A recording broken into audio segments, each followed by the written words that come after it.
How are you guys? Good.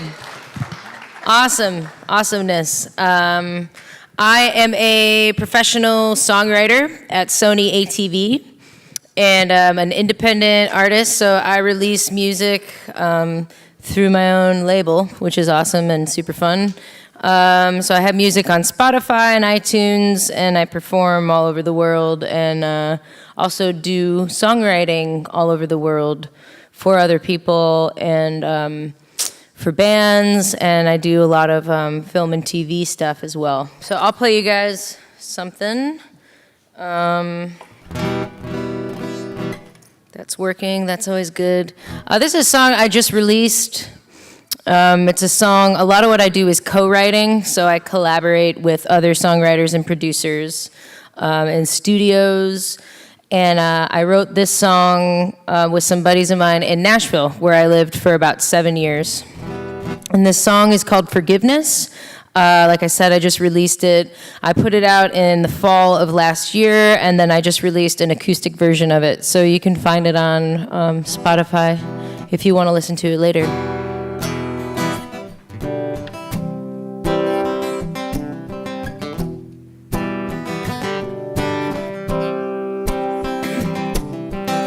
I'm calling out your name just to start a war, and I don't even know what we're fighting for. Nah, we're standing in the battle, air is heavy metal, it's heavy metal. And I'm calling out your name just to start a war, to start a war. I'm screaming out forgiveness, I pray we're gonna get there someday. We could be fearless, and I'll save you when you save me some way. Sick of the excuses, yeah, we're chained up hearts like heavy weights. We'll have to be ruthless, and I'll save you when you save me someday. Yeah, no.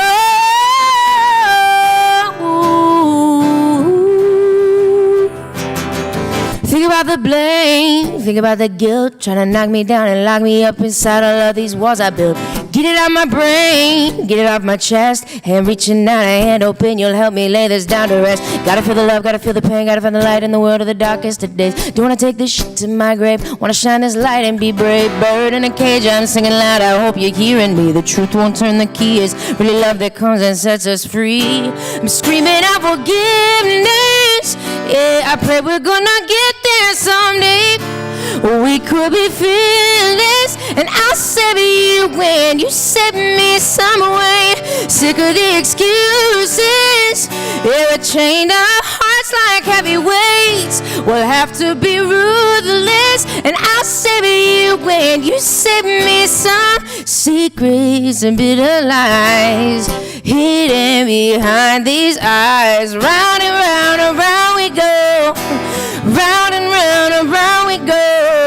It's so dark, I wouldn't blame you if you walked out on the pain. Round and round and round we go, round and round and round we go.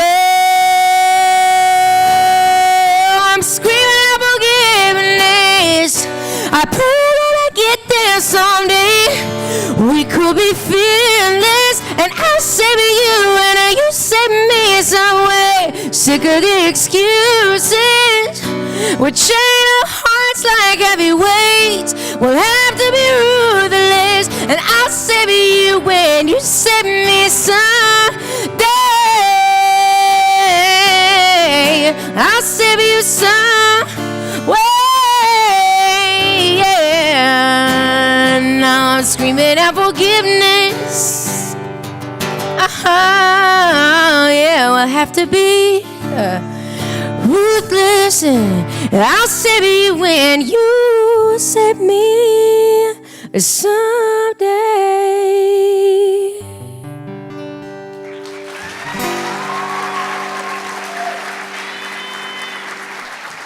Thank you all so much.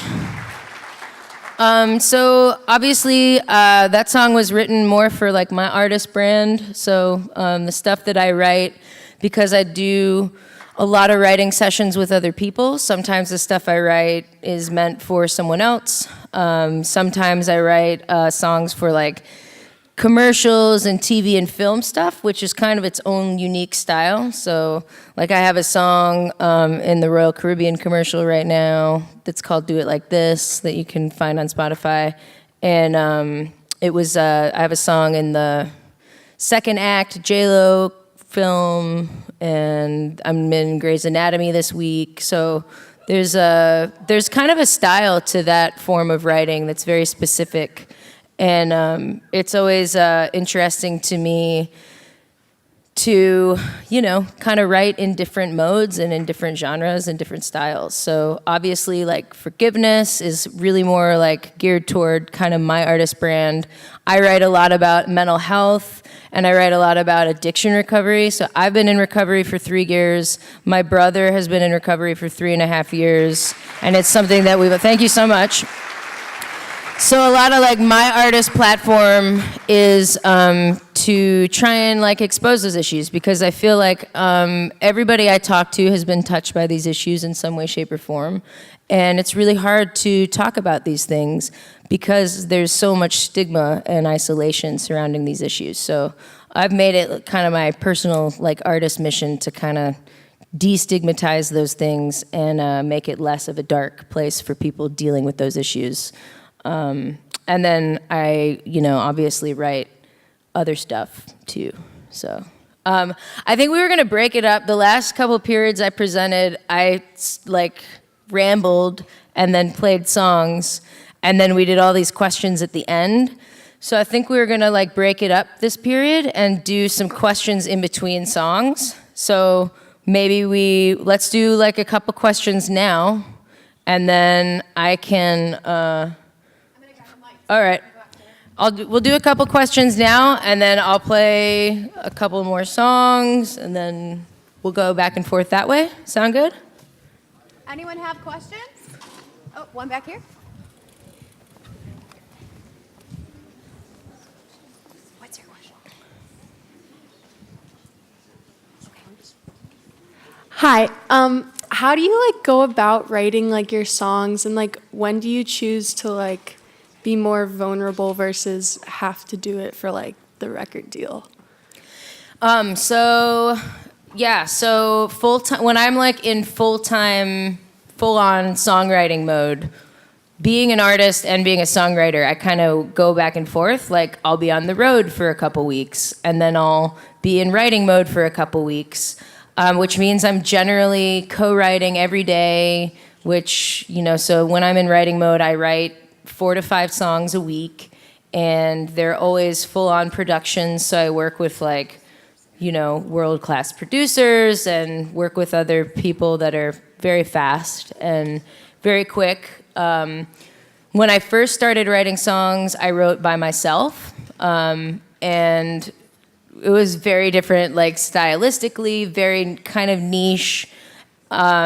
Just because it was just, one person. And then slowly I started doing all of these co-writing sessions and collaborations.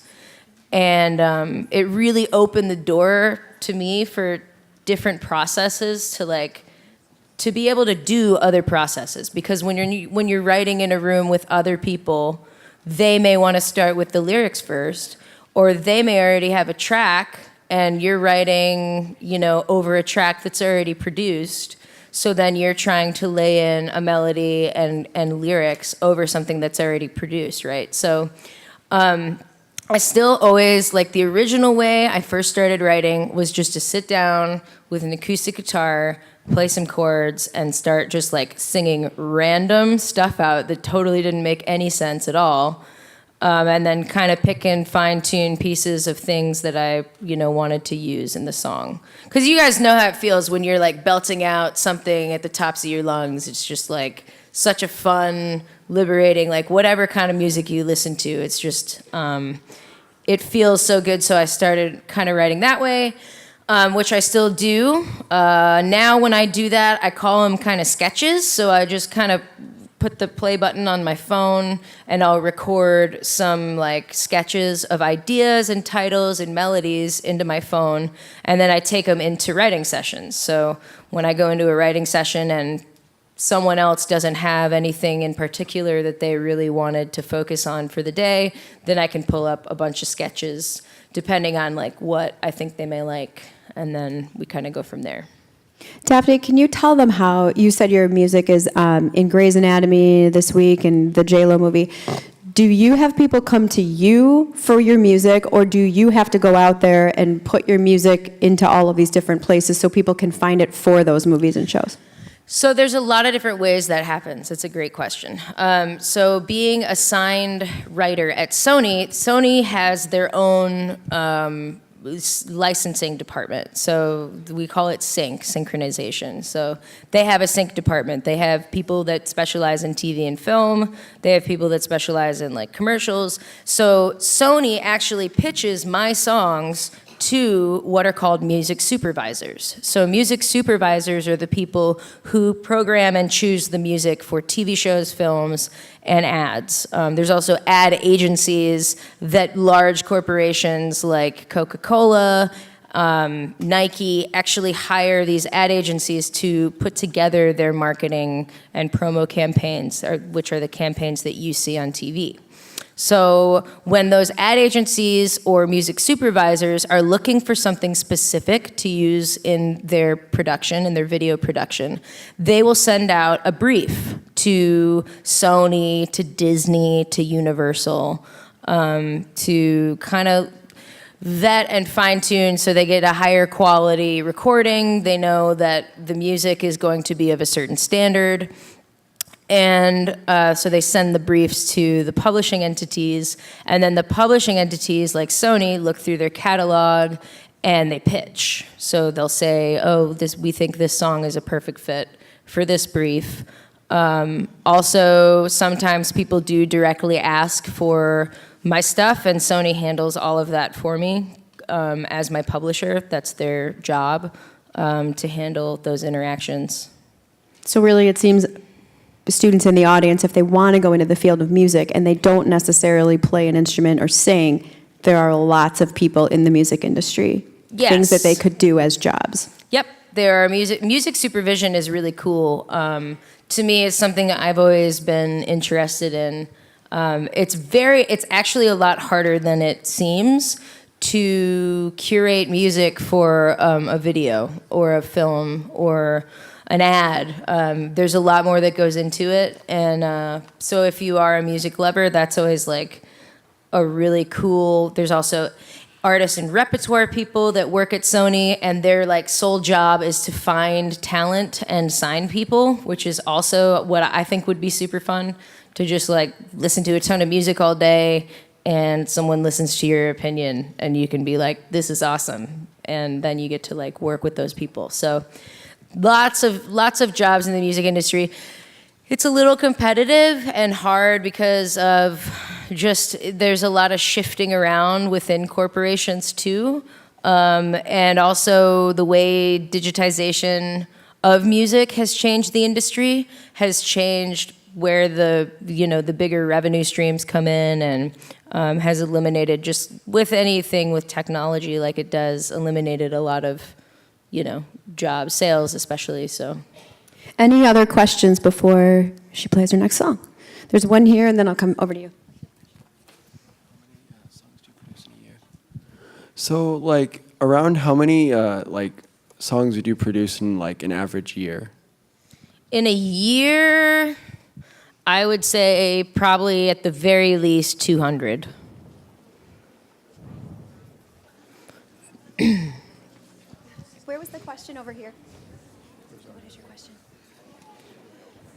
But that's, everybody in the writing scene, and the interesting thing is there's a whole like writing world underneath what you guys hear on the radio, which is like, the behind the scenes creation of a lot of the songs you guys hear has nothing to do with the artist.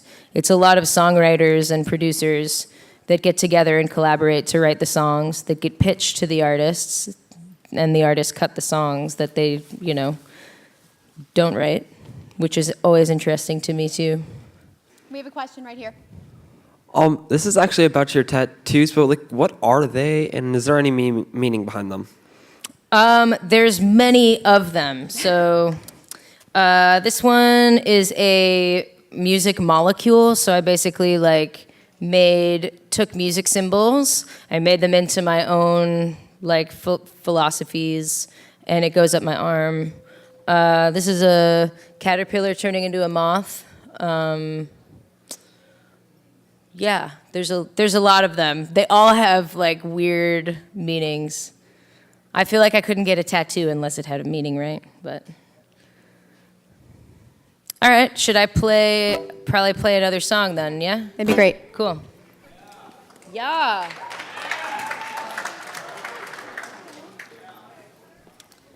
I will play. I'll play a song I wrote with Meghan Trainor for you guys.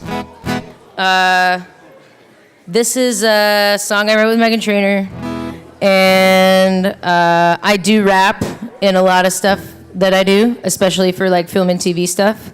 I consider myself maybe a grade B rapper. I'm working on it, but that's my warning to you that I'm gonna rap third verse in this song.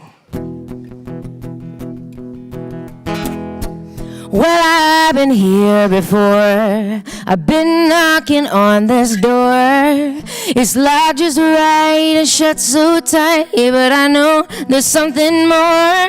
And I could taste the other side. Yeah, it's loosening my pride. Is this a test? I'll try my best, but my hands are getting sore. Whoa, whoa. Yeah, this road I'm going down. Whoa, whoa.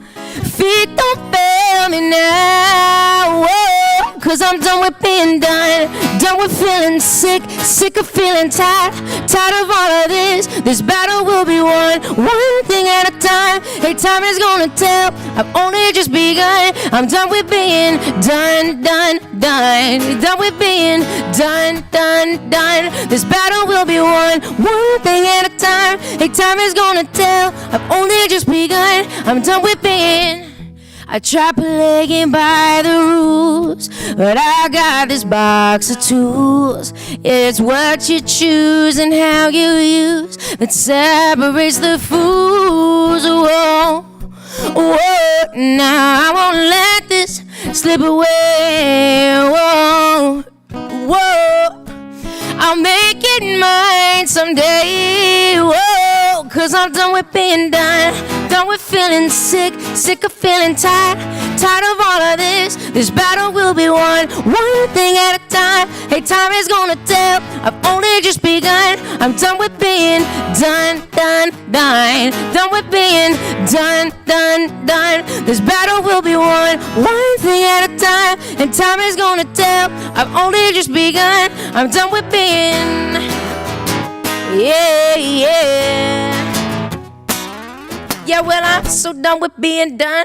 Fired up like I'm a gun. I'm about to cock it and lock it. Got bullets in my pocket. I say just screw it, let's do it. Don't matter, I'll pursue it. I'm on the edge of this ledge. I'm about to do it. Do what I gotta do, and if I fall, I'ma have to keep trying. Push right to the top until I'm dripping, I'm sweating, I'm crying. Push back, don't stop. Yeah, no, one day I'll be for flying. Believe in large, you won't see me dying. Whoa. Whoa, now I won't let this slip away. Whoa, whoa, now make it mine someday. Whoa, 'cause I'm done with being done with feeling sick of feeling tired. Now this battle will be won, one thing at a time. And time is gonna tell, I've only just begun. I'm done with being done with being done. This battle will be won, one thing at a time. And time is gonna tell, I've only just begun. I'm done with being new.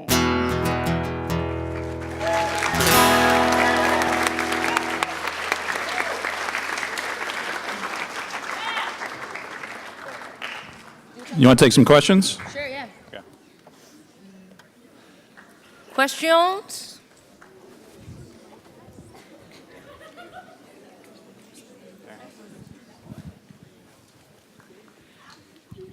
Are there any artists you take special influence from?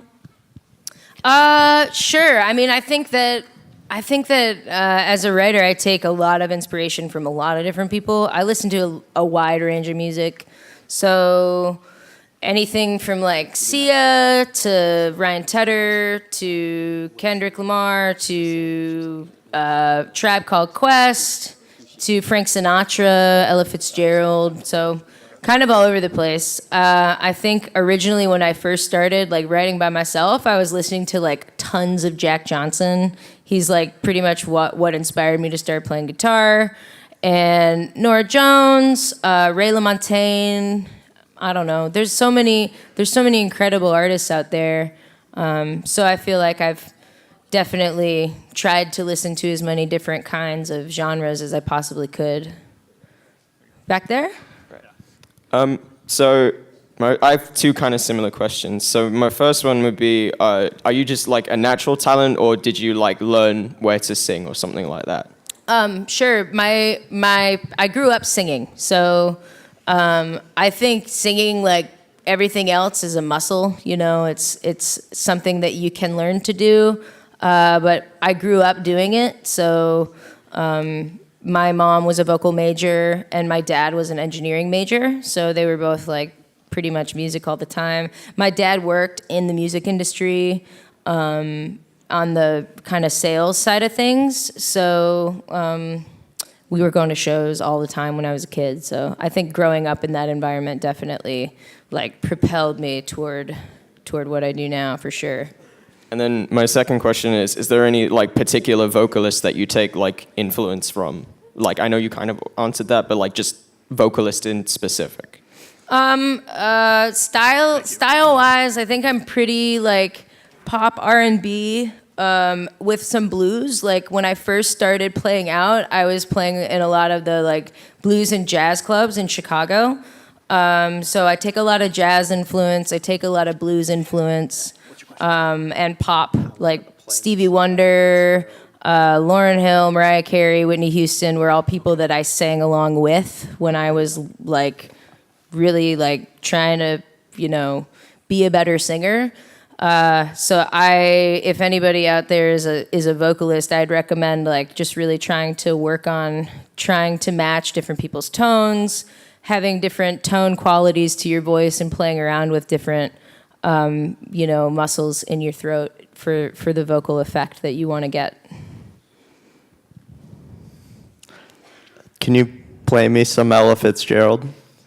I don't know any Ella Fitzgerald like off the top of my head. Okay. Sorry. All right, another question over here. Who are some of your favorite artists to work with? To work with? I work with a guy named Leroy Sanchez, who's amazing, and I don't know if you guys know him, but you should check him out on YouTube. I work with a couple other like bands that are in the UK that I don't think you would maybe know. Most of the time when I work in co-writing sessions, I'm writing with other songwriters for artists. So I don't really like get in the room with, Ariana Grande. Those songs get pitched to her, like she doesn't write. So she's not in the room writing, Anyone else? When was the first time you decided that being an artist was what you wanted to pursue? Well, I always wanted to do music. I never thought that I would be able to actually do it full time, which has been incredible. But I always, when I went to DePaul University, and I had a band, and I was writing songs and stuff. And I ended up getting offered a record deal while I was in college. So I got signed halfway through college and ended up moving to Nashville, where I started seriously hustling and working on songwriting and performance and all of that, and slowly just made it made it happen. But having an opportunity like a record deal, it was always going to be something that was a hobby for me because I know how difficult it can be to make it. So once I got that opportunity, I was like, all right, I'm going to do this. All right. Daphne, why don't you introduce your next song, and then we'll come back and have some more Q&A. We've got about 12 minutes left. Okay, cool. Thanks. I'm going to play a song that I wrote wrote for my brother, who has experienced homelessness and has been in recovery now for 3.5 years, as I mentioned. And this is one of the more vulnerable songs that I put out, but I was really glad that I did. It ended up going viral on Facebook. It's got like 22 million views and has really done some great things in the world. And for me, like being a songwriter is super cool, and it's like really fun to write the commercial songs and stuff like that. But writing stuff that actually can, touch somebody or make a difference in the way somebody thinks about something is the main thing that I try to do with what I do. So this song is called Somebody Someone. Bright light on the corner of a dark street, just a cardboard sign and a can in between some dirty bare feet, eyes that I can't bring myself to meet. Yeah, well, I could spare 20 if I knew you'd be using it to get just what you need. And ooh, ooh, ooh, I'm just another cold shoulder. Ooh, ooh, yeah, but you're somebody's brother, you're somebody's son, you're somebody's mother, father, you're somebody's someone, and somebody's missing you wherever you came from, and wherever you go, I hope you know you're somebody's someone. You're somebody's someone.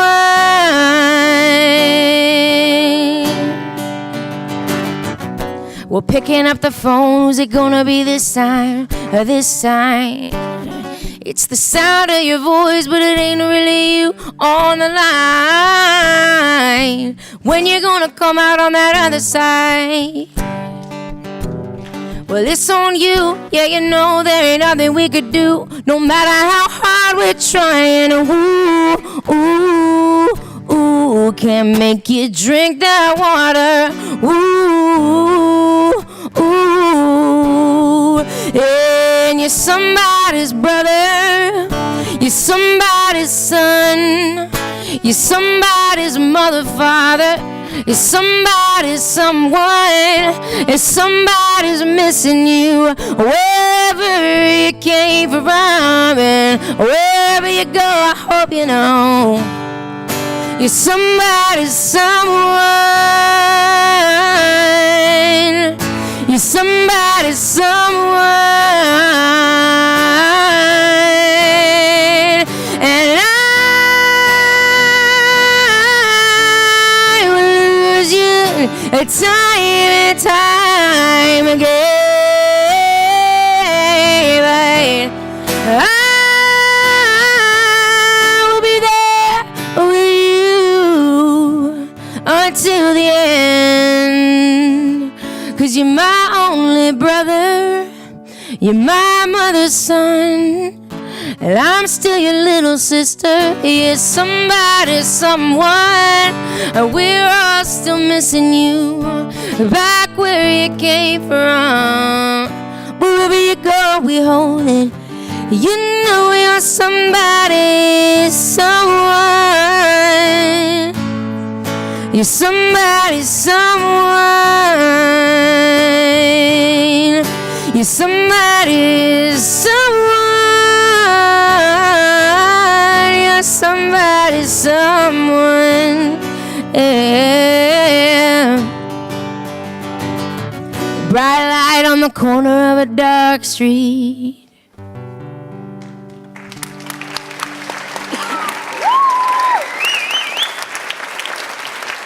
Thanks, guys. Should we do some more questions? Yeah, I've got one actually, and then I'll pass the mic over to somebody else. So that song, I loved it, by the way, but it's obviously very personal. Do you find, or have you ever struggled with sharing that kind of thing? Do you find that there's... Absolutely. Yeah. It was really difficult to write that song. And it was difficult to... So I actually wrote it with somebody that I've written with a few times. Like, more often than not, I write with people that I don't know, but I do have, like, my regular people that I collaborate with, you know, on a more regular basis. And this was someone who had a shared experience. So she also has a brother who's struggled with alcohol. And so it was something that we definitely, like, just related on. And we wanted to write, you know, a song just kind of from the other side of what that looks like. And, you know, I think also, yeah, I think in the beginning, in terms of like vulnerability, I used to be more vulnerable with the people that I knew and had these like kind of common writing sessions with. And now I've kind of like, I don't know, after a while you get more comfortable with it. So I think through doing that, it's really been good for my writing in general, because music is such an emotional thing. And you have to really write from a place of, you know, from a place of passion, but also write what you know, and to really open yourself up to not only empathize with somebody else's experiences, but to really be aware of your own and how they could impact somebody. And then to put it into a song or in a way that other people can, you know, relate to is always the challenge, because we all have all these experiences every day. And to try and put it into words that actually could mean something significant to somebody else is always, you know, kind of the object of the game. Thank you. All right, we had a question over here. So it's kind of like a two-part question, but so do you make videos? And if so, like how long do they take you to make? Videos? I do make videos. I make a lot of music videos. I have a YouTube channel. I actually I have a artist residency with YouTube. So I do stuff at the YouTube spaces in like New York and LA. Music videos, it kind of depends on the concept, and it totally depends on the budget. Like I could do a music video, for instance, the Somebody's Someone video, which is by far the most popular video of mine, took the length of the song to make. So it was a one-shot, totally, like, wasn't even planning to shoot it. It's me performing the song on a mic, lip-syncing to the actual recording of the song. I had just cut it, so it was, like, super emotional and fresh for me. But that song has, like, 23 million views on Facebook. Whereas I've done videos that took, like, 3 days of production with like a 50-person crew and makeup artists and choreography and dancers, you know. So it really just depends on the vision and the production and. Thank you. Sure. I don't know if I really answered your question, but you know. So how did you get like the record label to like notice you, and like how did you get the record deal in the first place? Sure. So the record deal happened. So there are sub-licensing music companies where you can submit your music to be like the music you hear when you're in P.F. Chang's or at Target, and there's like music playing in the background, and you're like, I don't know who that is, but it's cool, you know, it's easy listening music. So I submitted my music for that, and they ended up playing it on American airline flights. And the president of this is like the craziest story ever, you guys. So president of this record label, Vanguard Records, was on a flight and his iPod died, and he like plugged this is before Bluetooth, like plugged his headphones in to the armchair, and my song was playing. So they flew me out to LA and signed me, and then it was like LA and Nashville for a while. I honestly didn't enjoy being on a record label, so when I left, I was still in Nashville, and I was just writing. Like, if you go to New York, LA, or Nashville, especially Nashville, there's just this whole scene of songwriters, and everybody collaborates and networks, and there are places you can go to meet and hang out with other songwriters, to find co-writing sessions, to find collaborators. So I literally did that for several years. I stacked up my catalog, so I made a catalog of songs, and then I started taking meetings with publishing entities. So ASCAP is my kind of PRO. When you first start writing songs, you register them with a PRO. There's 3 of them. And mine is ASCAP. And ASCAP started sending me out to meetings with Disney and Universal and Sony. And I had a meeting with Sony. I went in, I played them a bunch of songs on my guitar. I played them stuff off my phone, just like on speakers of demos that I had. And basically, like an hour later, they were like, hey, we really, enjoy this, and we really think that we could, develop you as a professional writer, so we'd like to sign you. And I was like, sweet. And that's what happened. But so it's hustle, it's luck, it's being prepared for the opportunity when it presents itself, We have about 2 more minutes. Does anybody else have a question? Well, let's give her a big round of applause and thank her for coming out. Thanks, guys.